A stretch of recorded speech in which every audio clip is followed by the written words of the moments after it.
Puisque les députés sont réunis aujourd'hui pour évoquer la situation en Ukraine et la sécurité en Europe.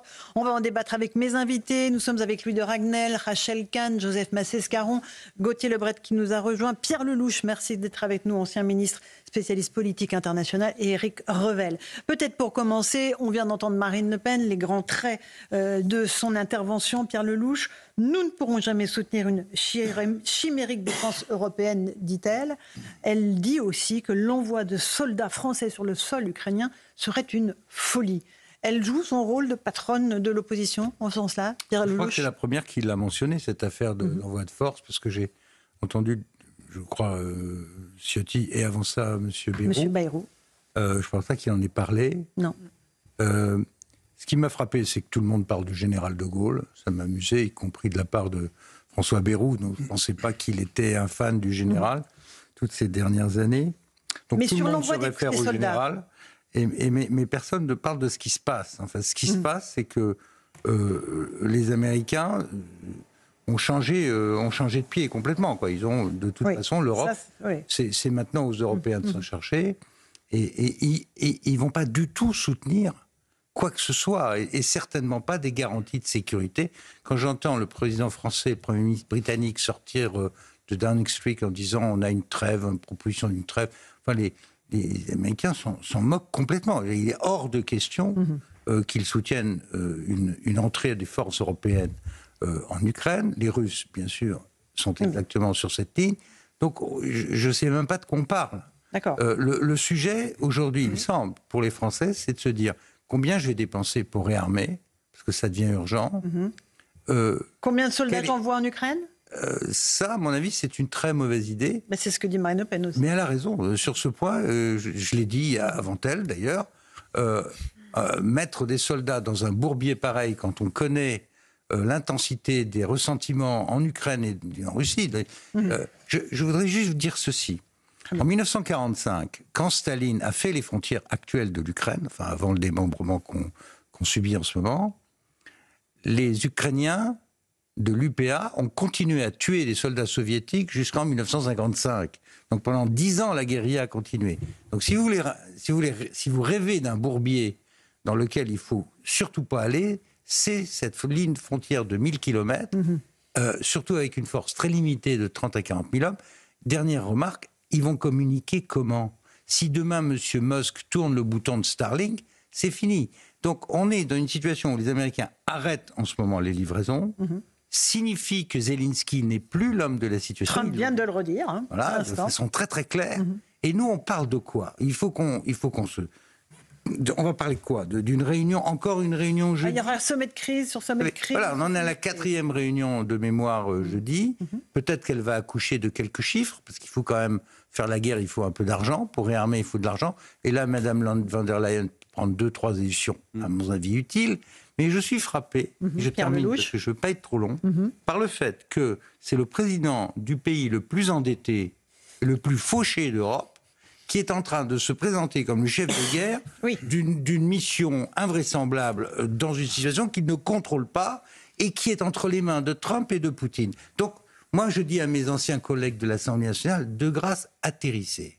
Et prenez des décisions urgentes qui s'imposent au pays. C'est le réarmement, c'est de s'assurer qu'on peut au moins défendre notre pays. Et si on fait ça, déjà, on aura fait la moitié du... Mais on en est encore loin, aussi brutal, Pierre Lellouche. Mais vous avez raison, et c'est votre avis qu'on sollicite, avis d'ancien ministre. En même temps, Louis de Ragnel, et après on va écouter François Bayrou, parce qu'il a dit que pour lui, c'était la situation la plus grave depuis la fin de la Deuxième Guerre mondiale.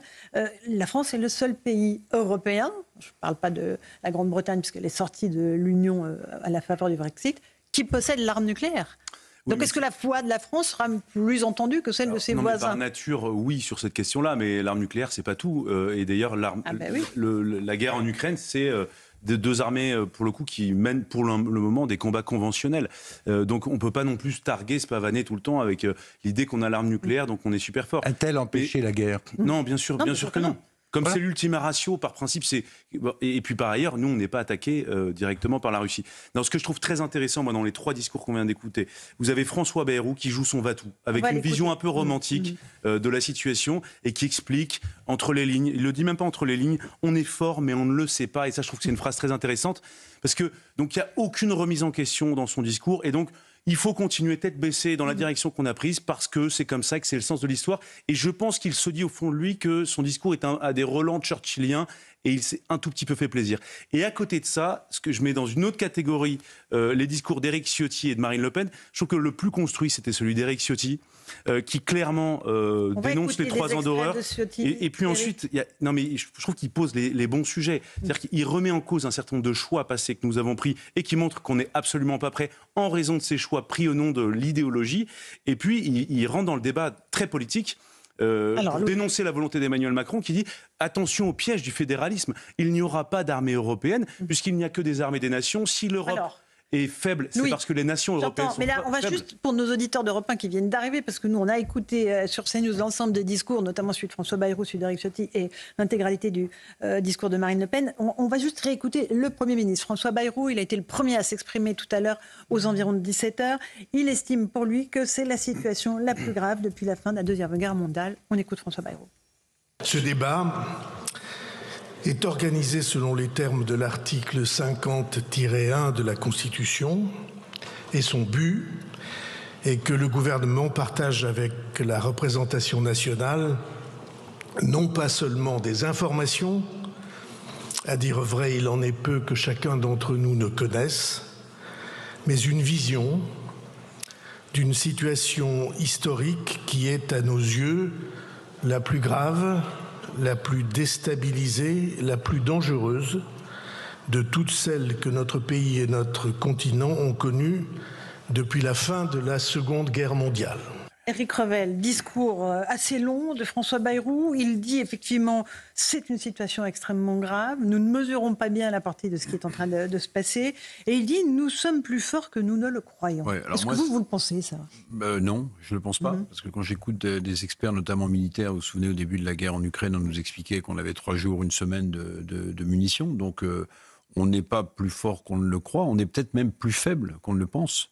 Mais si vous voulez, ce qui m'a frappé quand même chez François Bayrou, je ne voudrais pas être trop cruel avec le Premier ministre, mais c'est que j'avais l'impression qu'il passait de nouveau un oral d'agrégation de lettres modernes, ou alors qu'il écrivait un nouveau chapitre du feu d'Henri Barbus, vous savez, ce roman sur la Première Guerre mondiale et son expérience. Mais en fait, il n'a rien dit. Il n'a rien dit. Le roman de Barbus. Bon, allez-y, Éric Revel. Mais il n'a rien dit. Mais j'ai pas dit que c'était un mauvais roman. Je dis simplement qu'il n'a rien dit, le Premier ministre. Il a fait un constat. Il a fait un constat dramatisant. Il se prend effectivement ou pour Churchill ou pour De Gaulle, sans en avoir ni l'épaisseur historique, ni les moyens. La seule chose que je trouve, c'est qu'il y a une montée en puissance en ce moment des ministres français. On parlait de Jean-Noël Barrot, qui a dit les lignes de front se rapprochent du pays. Vous imaginez la dramatisation. Vous avez le ministre des Finances, Éric Lombard, qui dans une interview ce week-end a expliqué qu'il fallait basculer en économie de guerre. L'économie de guerre, c'est l'outil industriel mis au service de la défense, mais aussi la mobilisation, si vous voulez. Donc moi, ce que je pense surtout, et Marine Le Pen n'a pas tort dans ce qu'elle rappelle, c'est que la défense, c'est pas une prérogative européenne. Donc en fait, on est en train de nous faire progresser lentement sur un fédéralisme, européen en faisant fi des États. C'est exactement ce que disait Marine Le Pen. Me semble-t-il, et c'est là-dedans qu'on nous embringue. Et pour nous embringuer correctement, il faut, à mon sens, dramatiser la situation. Parce que je ne voudrais pas citer Pierre Lelouch qui a dit, ou j'ai lu, mais il expliquait, à mon avis, ça m'a fait réfléchir, invasion de la Russie dans les pays baltes et ailleurs, mais regardez la lenteur avec laquelle l'armée russe a progressé en Ukraine. Elle est tellement puissante qu'elle est incapable, si vous voulez, de progresser en Ukraine, finalement. Donc, est-ce qu'on n'est pas en train de nous faire peur pour nous faire avaler l'idée qu'il nous faut une défense européenne fédérale dirigée par Mme von der Leyen ? Alors, Gauthier Lebret, ensuite Joseph. Ils ne sont pas à Kiev, donc ils ne seront pas encore à Paris, ils ne se rapprochent pas de nous. Même si c'est ce que dit Jean-Noël Barrot. Sur l'envoi de troupes, il faut quand même bien comprendre. C'est-à-dire que le président de la République, le Premier ministre anglais, imagine l'envoi de troupes françaises et anglaises au milieu des deux Ukraines. C'est-à-dire un peu comme en Corée du Nord, si les territoires conquis restent à la Russie. Il y a l'Ukraine du Nord et l'Ukraine du Sud. Et au milieu de cette frontière, on va mettre des troupes françaises et anglaises. Et s'il y a de nouveaux échanges de tirs entre les Russes d'un côté et les Ukrainiens de l'autre, vous êtes au milieu. Vous êtes au milieu. Et là, la question, c'est vous faites quoi ? Vous faites quoi ? Et évidemment, je discute dans mon livre. Voilà. Et évidemment, la réponse peut être sensible. Évidemment qu'il y a le débat sur l'Europe de la défense. C'était la question ce week-end à Londres autour de Keir Starmer. C'est la question donc aujourd'hui au Parlement français. Mais moi, je n'arrive pas à comprendre ce que veulent faire les Européens. Est-ce que quelqu'un a compris ce que veulent les Européens et les alliés ? C'est-à-dire que Trump, c'est très clair. C'est le feu. C'est le feu. Allez-y, terminez, Gauthier. Tout le monde sait que c'est foutu. Tout le monde veut juste montrer. Alors, que veut faire Emmanuel Macron ? On vous soutient. Que veut faire Emmanuel Macron ? Mais moi, je pense qu'il sait que c'est perdu. Mais ça ne vous embête pas de laisser parler Pierre Lellouche, les gars ? Je voudrais juste dire une chose qui m'a. Pierre Lellouche, et après on fera une pause. Le discours de Bayrou, qui était en effet très grave, mais en même temps, il termine par l'Union européenne est le seul chemin et la seule stratégie possible. Si c'est ça la stratégie de la France, il y a de quoi franchement être inquiet. Parce que s'ils attendent une solution au problème militaire de l'Europe depuis Bruxelles, qui ne sont pas compétents pour ça, on peut dormir tranquille, il ne se passera rigoureusement rien. D'abord, c'est dans la nature de la technocratie bruxelloise de ne pas prendre de décision. Ou alors des normes inutiles, comme par exemple l'interdiction faite à nos banques de financer l'industrie d'armement. Je ne sais pas si vous le savez, mais ça figure en toutes lettres dans un truc qui s'appelle la taxonomie européenne. On en est là. Non, ce qui s'est passé à Londres, c'est quand même d'abord la désunion des Européens. Car l'Italie, elle a dit très nettement, Madame Meloni, moi je ne vais pas là-dedans, j'y vais pas. Et elle veut garder le lien, elle, avec Trump. Les Allemands, je les ai eu au téléphone tout à l'heure, ou les Polonais, pas question non plus. Donc si vous enlevez la Pologne, l'Allemagne, l'Italie, il reste la France et l'Angleterre. Vous pouvez toujours agiter le parapluie nucléaire, mais ça, c'est pas franchement le bon signal à donner aux Américains qui ont horreur qu'on agite les armes nucléaires, surtout Trump. Donc, encore une fois, atterrissons. L'Amérique dit, moi je veux un cessez-le-feu. Zelensky dit, je veux pas de cessez-le-feu. Donc Trump dit, Zelensky est le problème. Si on continue à dire que Zelensky est la solution et qu'il faut un cessez-le-feu, on va le faire sans les Américains. Et moi, je vous fous mon billet que si ça continue comme ça dans les divisions européennes, sous 15 jours, un mois maximum, vous aurez un sommet Poutine-Trump qui va décider de la ligne de cessez-le-feu. Zelensky fera ce qu'il voudra, mais ce sera comme ça. Les livraisons d'armes américaines à l'Ukraine vont cesser. Et donc, on sera mis devant un fait accompli. Donc, plutôt qu'essayer de comprendre la situation et de tailler un chemin pour la France dans ce monde-là, on est en train de se raconter des histoires, de ressortir le général de Gaulle, qui effectivement en 62 a dit « Attention aux Américains, ils peuvent changer la vie ». Il avait raison. C'était vrai au Vietnam, c'est vrai en Afghanistan, c'était vrai en Iran. Chaque fois qu'ils peuvent lâcher quelqu'un, ils le lâchent. Bon, on le sait. Le reste de l'Europe ne le sait pas. Donc, ergo, prenons des décisions nationales sérieuses. Je n'ai pas entendu combien d'argent on va mettre. Exactement. Quand ? Combien de temps ? Pour faire quel type de force ? C'est ça qu'on attend d'un débat à l'Assemblée nationale. Petite pause, on se retrouve dans un instant avec Pierre Lellouche et nos invités. Quel risque pour la France ? On en débat dans un instant sur CNews et sur Europe 1. 18h21 de retour dans Punchline sur CNews et sur Europe 1. On est avec Pierre Lellouche. Votre livre, c'est Engrenage, la guerre d'Ukraine et le basculement du monde. On est en plein débat à l'Assemblée nationale. On a entendu Marine Le Pen, on a entendu François Bayrou. On va écouter maintenant Éric Ciotti. Éric Ciotti qui lui estime que Bruxelles coule car elle est incapable de défendre les intérêts européens. Écoutons-le. Si l'Europe n'est pas à la table des négociations, c'est qu'elle est au menu. La paix se négocie contre nous. Bruxelles coule car incapable de défendre les intérêts européens. La France coule avec Bruxelles car incapable de maintenir son indépendance. Dans ce conflit, la France a fragilisé son indépendance et son statut voulu patiemment, ardemment, depuis le général de Gaulle, son statut de puissance d'équilibre. Est-ce que vous êtes d'accord avec ça, Pierre Lellouche ?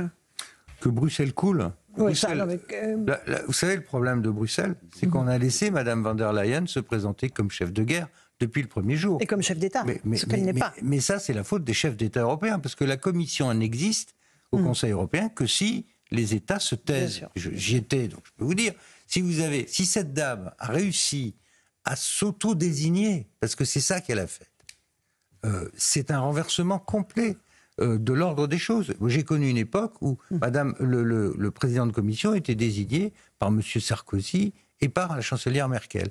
Cette dame a réussi à s'imposer comme la chef de guerre alors qu'elle n'a aucune compétence. Aucune. Comment est-ce qu'on peut dire que... Elle a été ministre de la Défense en Allemagne. Oui, mais d'accord, mais elle n'a pas de compétence européenne pour emmener... Compétence au sens territorial du terme. Après, elle a un projet politique qui n'est pas forcément le vôtre. Non, mais je ne sais même pas si elle a un projet politique. Elle est très fédéraliste. Elle a un projet de pouvoir. Elle a toujours été fédéraliste. Et pour l'Allemagne. Pour elle-même. Mais est-ce qu'il y a un projet politique derrière ça? J'en sais même rien. C'est pas une conservatrice, elle ne défend pas l'Europe. Joseph Massescaron, j'aimerais vous entendre rapidement parce qu'il faut qu'on avance sur ce débat. Non, rapidement, moi, ce qui m'effraie, c'est que les mêmes personnes qui ont été incapables de prévoir entre guillemets, la victoire de Donald Trump, et qui pensaient vraiment, quand vous aviez des conversations avec eux, vous pensiez que c'était pas une plaisanterie, il n'y avait pas de caméra cachée, ils pensaient vraiment que Kamala Harris allait gagner. C'est effrayant de voir, comme le dit Pierre Lelouch, que les véritables éléments, il y a plein d'éléments qui ne se trouvent pas, évidemment, dans les discussions et dans les interventions. Par exemple, puisque l'on parle d'économie de guerre, pour moi, la grande question, c'est comment la Russie peut passer d'une économie de guerre à une économie normale. Comment? C'est-à-dire par quel biais? Elle est tellement engagée, la Russie, aujourd'hui, dans cette économie de guerre. Comment est-ce qu'elle peut en sortir? Donc je ne dis pas ça pour donner des bons ou de mauvais points. Je dis ça parce que pour moi, c'est une véritable interrogation. Lorsqu'on dit il n'y a pas de menace russe, j'entends bien qu'il n'y a pas de menace russe, mais un pays qui est tourné aujourd'hui, pratiquement, dont tous les efforts sont tournés vers l'économie de guerre... Oui, mais on en est loin. Il y a des limites parce que les taux d'intérêt augmentent énormément en Russie. Ils ont un problème de main-d'œuvre considérable parce que les gens sont à la guerre. Donc ils ont besoin de souffler et ils ont besoin aussi d'un cessez-le-feu, les Russes. Ça ne peut pas continuer très longtemps. Et ce que l'on sait, c'est que leur économie est quand même plus fragile que cela. Et en plus, mais ils ont besoin de souffler. Mais est-ce qu'ils ont besoin d'arrêter, justement, et de se reconvertir vers une économie qui soit une économie, entre guillemets, normale? Non, mais le fond du sujet, pour nous, moi je ne préjuge pas de ce que fera un dirigeant russe dans 5 ans ou 10 ans, je ne sais pas. Qui est une racine impériale en Russie, il y en a une, clairement, de même qu'il y a une racine impériale aux États-Unis. On habite à côté d'eux, ils ne vont pas déménager. Vous voulez vous prémunir contre ces racines impériales? Alors il faut se défendre et se préparer. Et non pas désarmer comme on a fait depuis 30 ans. Et 30 ans que nous désarmons. Et sans avoir non plus de stratégie vis-à-vis de l'Ukraine. Donc, nous payons ça aujourd'hui. Nous payons cette absence de préparation. Si la France, les grands pays européens avaient maintenu un effort de défense, ensemble, avec en effet 2 puissances nucléaires, ça suffit largement pour dissuader la Russie. On va juste écouter, si vous permettez, Marine Le Pen. Et je vais vous passer la parole, Rachel Kahn, parce qu'on ne vous a pas encore entendu, sur l'envoi des troupes françaises sur le sol ukrainien. Elle dit c'est une folie. On l'écoute et puis je vous passe la parole ensuite.